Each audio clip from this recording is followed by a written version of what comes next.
Hebrew పత్రిక 12వ అధ్యాయం. హెబ్రీలకు రాసిన పత్రిక 12వ అధ్యాయంలో అపోస్తుడైనటువంటి పౌలు హెబ్రీ సంఘానికి ఈ ఉత్తరం రాస్తున్నాడు.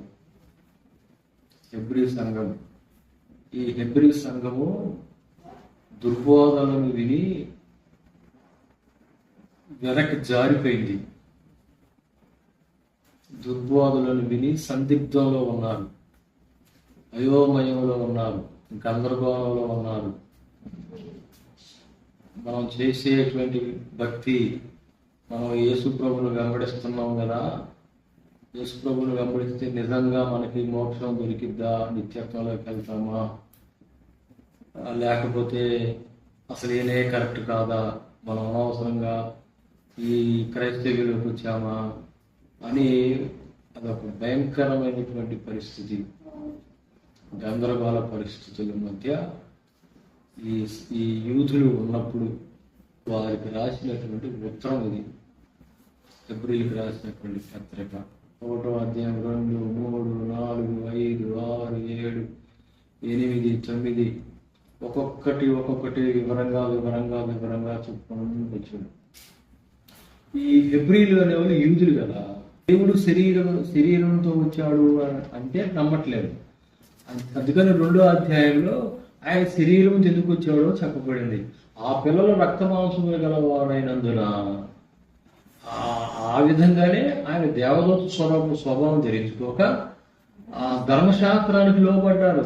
మరణ భయం చేత పీడింపబడుతున్నటువంటి తన ప్రజలను మరణము ద్వారా మరణింపజేయడానికి ఆయన శరీరధారిగా లోపంలోనికి రావాల్సి వచ్చింది. 3వ అధ్యాయంలోకి వచ్చిన తర్వాత ఈ సువార్త ప్రకటించబడింది, ఆ సువార్త నమ్మలేదు, అందుకని ఇశ్రాయేలీయులు అరణ్యంలో రాలిపోయారు అని రాయబడింది. 4వ అధ్యాయం 5వ అధ్యాయంలో 4వ అధ్యాయంలోకి వచ్చినా కూడా ఆ మ్యాటరే ఉంటుంది. ఏది విశ్రాంతి దినం గురించి ఉంటుంది. విశ్రాంతి దినము యెహోషువగైనా విశ్రాంతి దినమును ఇచ్చినట్లయితే, ఎందుకంటే కనాన్లోకి ప్రవేశపెట్టిన దేవుడు ఇశ్రాయేలీయుల్ని, యెహోషువ. ఇశ్రాయేలీయుల్ని ఐగుప్తులో నుండి ఆ కనాను దాకా నడిపించాడు మోషే. నువ్వు వెళ్ళడానికి వీల్లేదు, కానాను ఆ యోర్దాన్ని దాటి కానాలో ప్రవేశించడానికి నీవు వీల్లేదు అన్నప్పుడు యెహోషువ చేత ఆ ఇశ్రాయేలీయులను కనానులోనికి నడిపించాడు. అయితే అది విశ్రాంతి కాదు,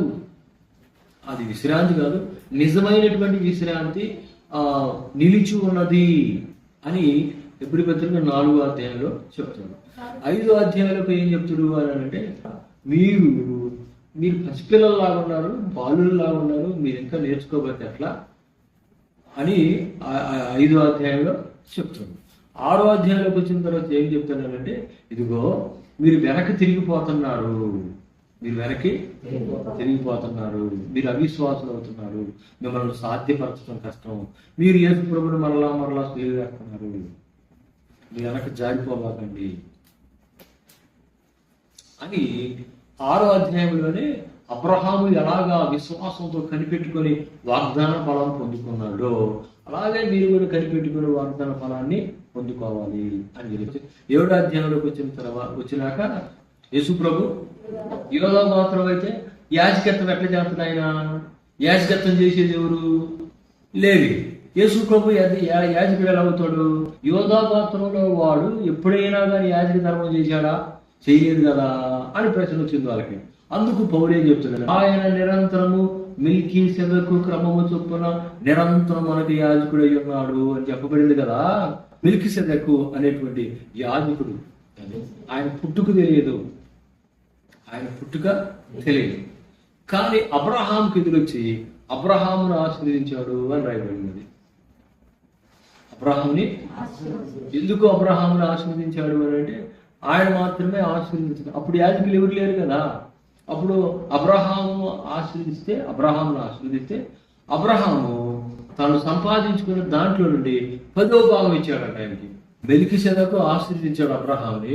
అబ్రహాము తన దశమ భాగాలన్నింటినీ ఆ మెల్కీసెదెకి ఇచ్చాడు. మెల్కీసెదెకి ఇచ్చాడు కదా. అబ్రహాము మెల్కీసెదెకి ఇచ్చినప్పుడు అప్పటికి ఇంకా ధర్మశాస్త్రం రాలా, లేవీయుల యాజక ధర్మం వాళ్ళకి రాలా. అప్పుడు వీళ్ళందరూ ఎక్కడున్నారు? ఏది 12 గోత్రాల వాళ్ళు ఎక్కడున్నారు? అబ్రహాము మెల్కీషెదెకుకి దశమ భాగం ఇచ్చినప్పుడు ఈ 12 గోత్రాలు ఎక్కడున్నాయి?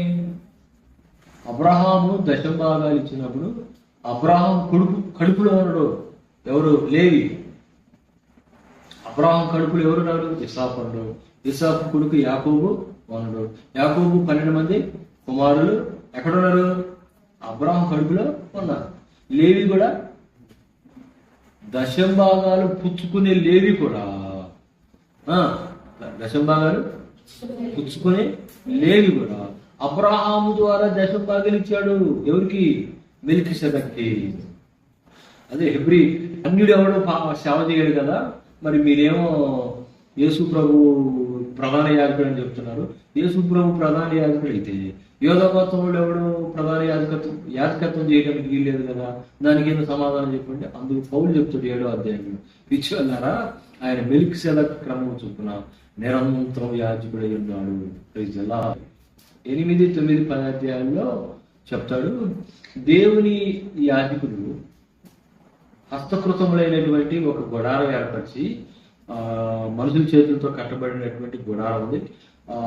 ఆవరణము, పరిశుద్ధ స్థలము, అతి పరిశుద్ధ స్థలం. ఈ పరిశుద్ధ స్థలం, అతి పరిశుద్ధ స్థలంలోకి వెళ్ళాలి అంటే తనది కాని రక్తమును తీసుకొని అతి పరిశుద్ధ స్థలానికి వెళ్తాడు. ఈయనైతే ఎవరు? యేసు ప్రభు వారైతే తనది కాని రక్తాన్ని తీసుకొని వెళ్ళాల, తన రక్తాన్ని చేతబట్టుకొని అతి పరిశుద్ధ స్థలంలో ప్రవేశించి మనందరి కొరకు పాపములు పరిహరించడానికి ఆయన మనందరి తరపున ప్రవేశించాడు. అంత మాత్రమే కాదు, నిరంతరం మన కొరకు విజ్ఞాపన చేయువాడై ఉన్నాడు. 11వ అధ్యాయానికి వచ్చినప్పుడు విశ్వాసం ఉండాలి. ఈ సృష్టి అనేది, ఈ సృష్టి కనబడే పదార్థాల చేత నిర్మింపబడలేదు, దేవుని మాట చేత చేయబడింది. వెలుగు కలుగునుగాక అంటే భూమి కలుగునుగాక, వృక్షాలు కలుగునుగాక, సముద్రాలు కలుగునుగాక, జలచరాలు కలుగునుగాక, ఆకాశ పక్షులు కలుగునుగాక అంటే మాట చేత ఆయన సమస్తాన్ని కలుగు చేశాడు. విశ్వాసము ముఖ్యమైనది ఏంటంటే విశ్వాసం. విశ్వాసమును బట్టి హేబేలు కయీను కంటే శ్రేష్టమైన బలి అర్పించాడు. హల్లెలూయా. దేని బట్టి? విశ్వాసమును బట్టి. ఎవరు? విశ్వాసమును బట్టి హానోకు దేవునితో కూడా నడిచాడు. దేవుడు అతను తీసుకుని పోయాడు కనుక అతను లేకపోయాను. విశ్వాసమును బట్టి నోవాహు తన ఇది వరకు చూడని సంగతుల గురించి హెచ్చరింపబడిన వాడై తన ఇంటి వారందరి రక్షణ కొరకు వాడ సిద్ధం చేసిండు. విశ్వాసమును బట్టి అబ్రహాము తన ఎక్కడికి వెళ్ళాలని ఎరగకి బయలుదేరి వెళ్ళాడు. ఎక్కడికి వెళ్ళాలో తెలియదు, దేవుడు వెళ్ళమన్నాడు, వెళ్ళాడు అంటే. పునాదులు కలిగినటువంటి పట్టణం కొరకు ఆయన ఎదురు చూస్తున్నాడు. విశ్వాసమును బట్టి శారా కూడా ఆమె శరీరము గతించినదైనను గర్భము ధరించడానికి ఇంకా కింద వచ్చిన వాళ్ళు చూస్తే వారంతా విశ్వాసమును బట్టి అది అంట. విశ్వాసం లేకుండా చనిపోవాలా? విశ్వాసంతో చనిపోవాలి. విశ్వాసంతో చనిపోవడం అంటే ఏంటి? మేము చనిపోయినా మాకు దేవుడు ఒక పరిశుద్ధ పట్టణాన్ని కడుతున్నాడు, దేవుడు ఒక శ్రేష్టమైనటువంటి దేశాన్ని మాకు ఇస్తాడు. అలా చెప్పుకుంటా అలా అబ్రహాము ఇస్సాకును బలియడం గురించి చెప్పిండు. యాకోబు తన చనిపోయేటువంటి సమయంలో తన కుమారులందరిని ఆశీర్వదించడం గురించి చెప్పిండు. మళ్ళీ కిందకు వస్తే కొన్ని విషయాలు చెప్తా ఉంటాడు పౌలు. ఎట్లా నడిచారంట? కుడి నేల మీద నడిచినట్లుగా ఎర్ర సముద్రంలో నడిచిపోయి ఐగుప్తులు అలాగూ చేసి గురిగిపోయినారు. అదే పొడి నేల మీద ఇశ్రాయేలు నడిచిపోయారు. అదే పొడి నేల మీద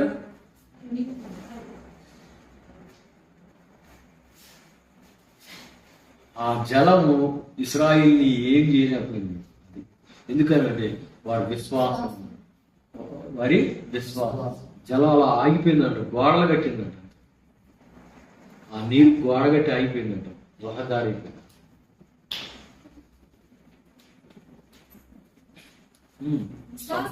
సముద్రంలో రహదారి అయిపోయిందండి. నీళ్ళు ఎండిపోయి నీళ్ళు చుట్టుపక్కల గోడలు కట్టింది. ఆ భార్య ఆ నీరు ఆగిపోయి గోడ కట్టింది. ఆ లోతు దిగి నడిచిపోయారండి. అరే వాళ్ళే పోయారు కదా, మనం కూడా పోదామని ఐగుప్తీయులు దిగి సగం దూరం వెళ్ళారు. ఈలోపు ఆ మరలా పొరుతూ వచ్చేసింది. ఆ నీటిలో మునిగి చనిపోయారు ఇశ్రాయేలు ఐగుప్తీయులు. హల్లెలూయా. ఇంకా చెప్తాడు ఆయన,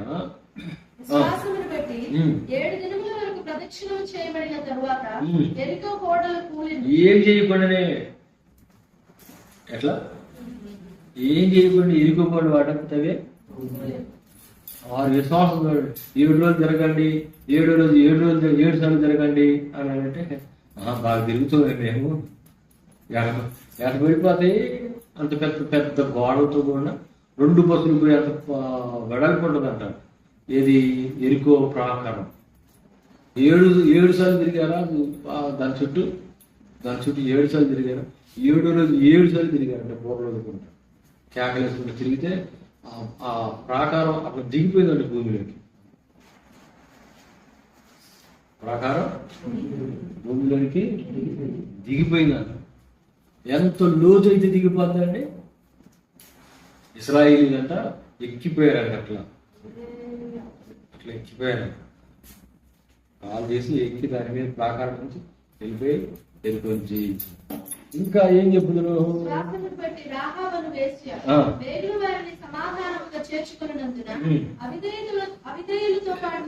ఏదంట రాహాబు అనే వేశ్య. చూడండి ఆ విశ్వాసం చూడండి. అవిధేయులతో పాటు నశింపకుండా రక్షించబడడానికి తన దగ్గరకు వచ్చిన వేగులు వారిని దాచిపెట్టింది. 32 చూడండి. ఇంకా ఏం చెప్పమంటారు అంటున్నాయండి. ఇంకా ఏం చెప్పను, ఓ అవిశ్వాసులారా ఇంకేం చెప్పమంటారు. వాళ్ళతో వీధులతో చెప్పండి ఆయన. ఇంకా ఏం చెప్పమంటారు మీరు. ఇంకా ఏం చెప్తున్నారు. గిద్యోను, బారాకు, సంసోను, యెఫ్తా, దావీదు, సమూయేలు వారిని గురించి, ప్రవక్తలను గురించి వివరించాలి. అసలు సమయమే సరిపోదు. 33 అంటుంది. దేని బట్టి? By faith. అది గుర్తుపెట్టుకోండి.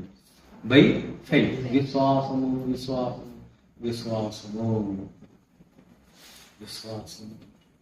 రాజ్యాలు జయించారు. అగ్ని ధారలను తప్పించుకున్నారు. ఖడ్గధారలను తప్పించుకున్నారు. అగ్ని బలను చల్లార్చారు. బలహీనులుగా ఉండి బలపరచబడ్డారు. పరాక్రమశాలైరి సేనలను పారదోలారు. పొందారు.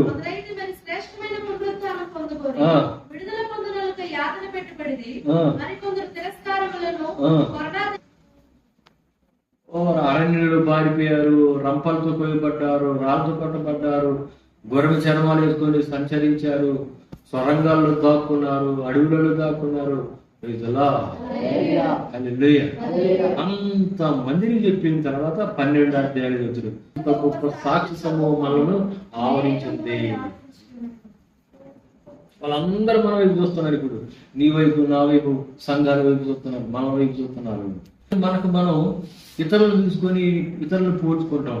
కానీ మనం ఈ భక్తులు పోల్చుకోంగా, హానోకును పోల్చుకోంగా, హేబేలును పోల్చుకోంగా, నోహును పోల్చుకోంగా, దానియేలును పోల్చుకోంగా, శద్రకు మేషకు అబేద్నెగోలను పోల్చుకోంగా, అబ్రహాము, ఇస్సాకు, యాకోబులను పోల్చుకోంగా, మోషేను పోల్చుకోంగా, వారి భక్తి ఎదుట మన భక్తి ఎలాగ ఉంటుంది, వారి భక్తి ఎదుట మన భక్తి జీవితం ఎలాగ ఉంటుంది, అసలు వాళ్ళ భక్తి ఎదుట మన భక్తి సరిపోతుందా?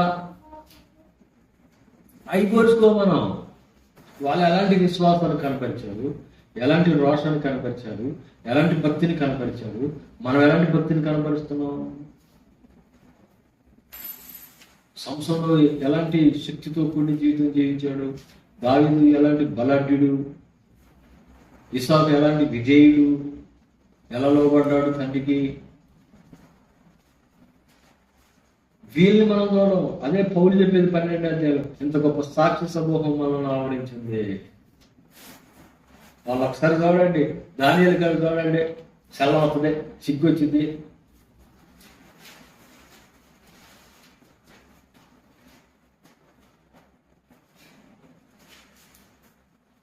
దానియేలు కలిగి చూడండి, శద్రకు మేషకు అబేద్నెగోలు కలిగి చూడండి, రాహబు కలిగి చూడండి, ఇశ్రాయేలు కలిగి చూడండి. వాళ్ళు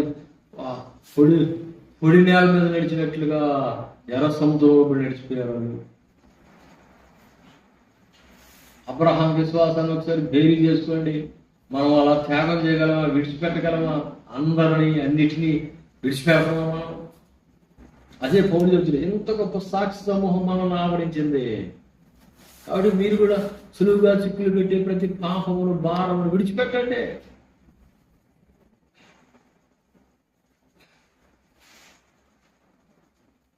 వాళ్ళంతా విశ్వాసంతో జీవించారు. ఇంకొక మాట చెబుతారు, 12వ అధ్యాయము 2లోనే చూడండి.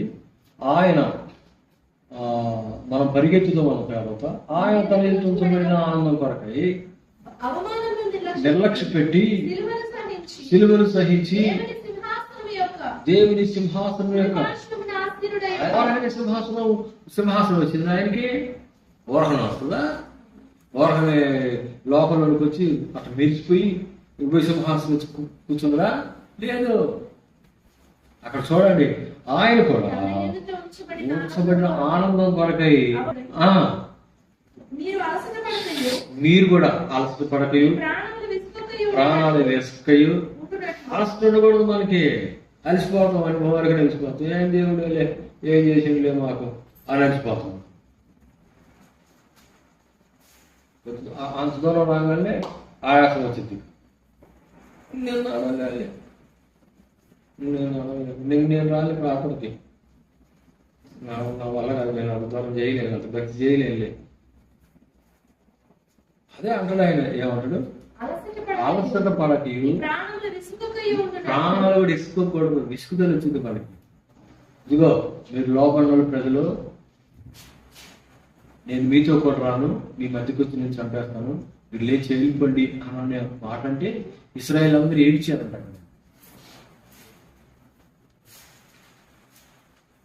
సర్లే, నువ్వు రాపోయినలే, మేము వెళ్తాంలయ్యా, అయ్యా నీకు వందనాలయ్యా, ఎక్కడ దాకా తీసుకొచ్చిన నీకు స్తోత్రాలయ్యా అని వందనాలు చెప్పలా, ఏడ్చారంటే ఇశ్రాయేలు అందరూ. విశ్వాసం విశ్వాసం విశ్వాసం మన విశ్వాసం. ఆయన ఉన్నాడు. ఆయన వెంబడించే వారికి, అడిగే వారికి ప్రతిఫలము ఇస్తున్నాడు. ఒకవేళ ఈ అగ్ని గొడవలో నుండి మమ్మల్ని రక్షించకపోయినాడు, ఆయన దేవుడు ఇచ్చే వాటిని కదా మనం చూస్తుంది, ఇచ్చే ఆయన్ని చూస్తుంది. ఆయన మనకు కావాలి, కానీ ఇచ్చేవి ఏవి కూడా మనకి అవసరం. ఇస్తే ఇవ్వచ్చు, ఇవ్వకపోతే ఇవ్వకపోవచ్చు. ఆయనే మనకి తను తాను ఇచ్చుకుంటే ఇది లోకంలో ఏంటి? విశ్వాసులు ఎప్పుడు కూడా ఆయాసపడకూడదు, అలసట పడకూడదు, విసుగుకూడదంట. విసుగుదల రాదు, భక్తులు విసుగుదల రాదు, విశ్వాసంలో ఆయాసం రాదు, నిర్లక్ష్యం రాకూడదు, నీరసం రాదు. చుదుకు ప్రభు యొక్క మహాశక్తిని బట్టి బలవంతుల కంటే జీవించడానికి బలం పొందుకుందాం. ఆయన కొరకు జీవించుదాం, ఆయన చిత్తాన్ని నెరవేర్చుదాం. ఆయన ఇచ్చే నిత్యత్వంలో ఆ నిత్యత్వం ఇచ్చే బహుమానాన్ని సంపాదించుకుందాం. ఆయనతో కలిసి యుగాలు జీవించుదాం. ఆ కృప పరిశుద్ధాత్మ మనకు దయచేయను గాక. చిన్న ప్రార్థన చూసి